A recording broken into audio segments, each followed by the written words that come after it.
I have made one good formula of the stress, that is desires minus abilities equal to stress. I am trying to put it in a very scientific form. Desires minus expectation, abilities equal to stress. Means what? If you have a desire, if you have ability to satisfy those desires, then there will be equation, there will be zero stress. If you have desires less and if you have abilities more, then there is no stress, no problem. But if your desires are going up, which is the normal case, the desires are going up and ability remain stable, then the gap will increase.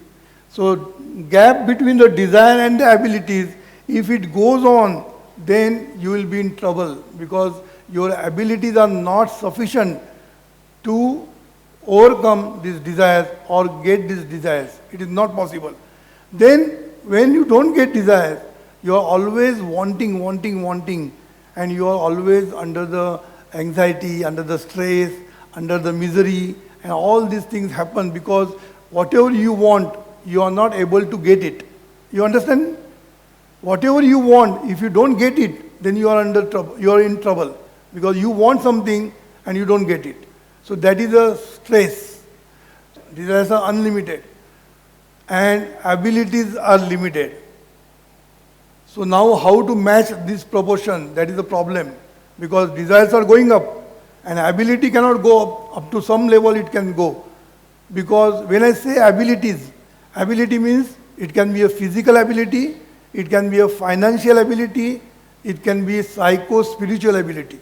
So financial ability and physical ability has got some limit.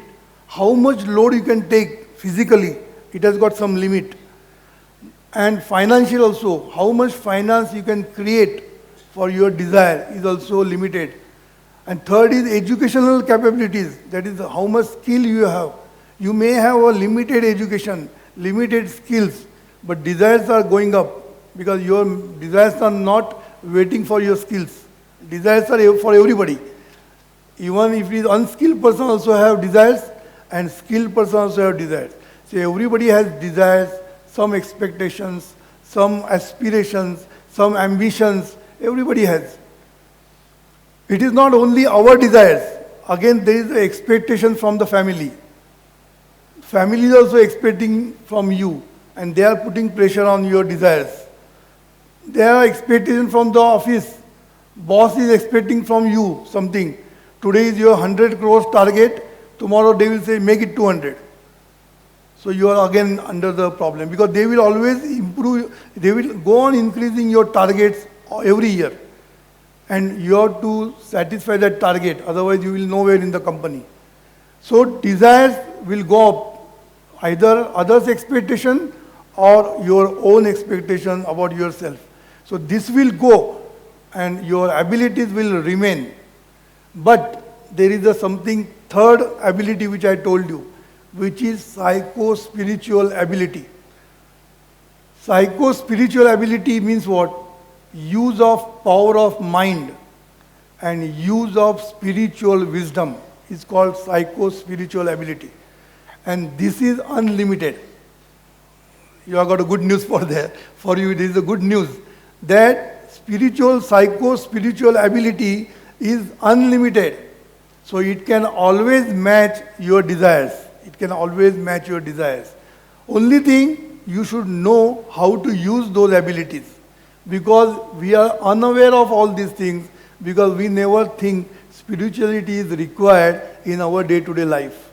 We never think. In fact, we say spirituality is only for retired persons. Only for retired persons. They only need spirituality. We don't need. That is what people feel. But really, if you ask me, spirituality is required from the day one. Day one. And it is good for youth than for the old people. Because old people, their life is over now. They have no time left to use this spiritual ability. So it is good for youth that if they know their spiritual ability, their psycho-spiritual ability, if they know, they can use it in day-to-day life I'm not talking to go to the Himalaya. I'm talking that this spiritual wisdom has to be used in our day-to-day life, and if you use that, you can surpass all your desires.